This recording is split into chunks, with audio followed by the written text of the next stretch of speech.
Hello friends, today I am going to tell you what to do when your AutoCAD file is very slow.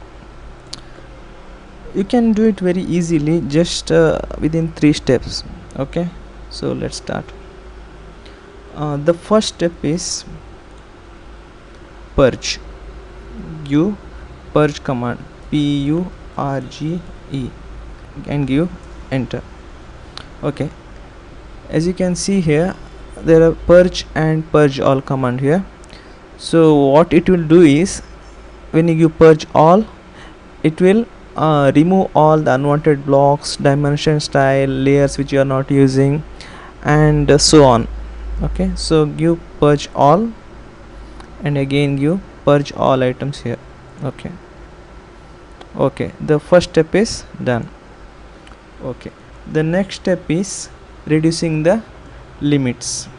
Okay, just give Z and give enter. Okay friends, now you can see here, this is my drawing. Okay, so compared to my drawing, my limits are too huge, so that will slow down your drawing.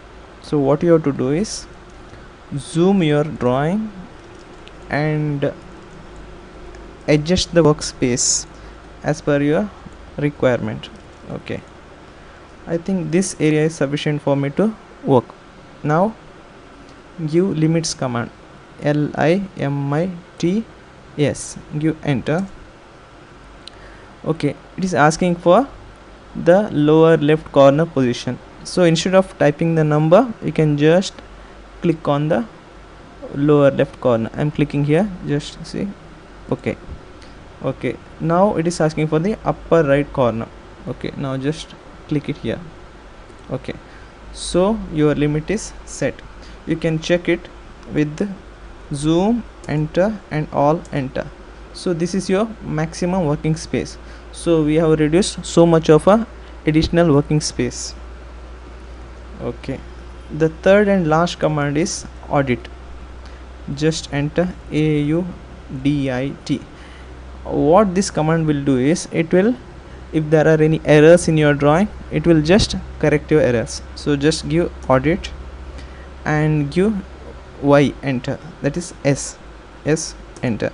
Okay, I don't have any errors in my drawing, so if there are any errors, it will just automatically correct it.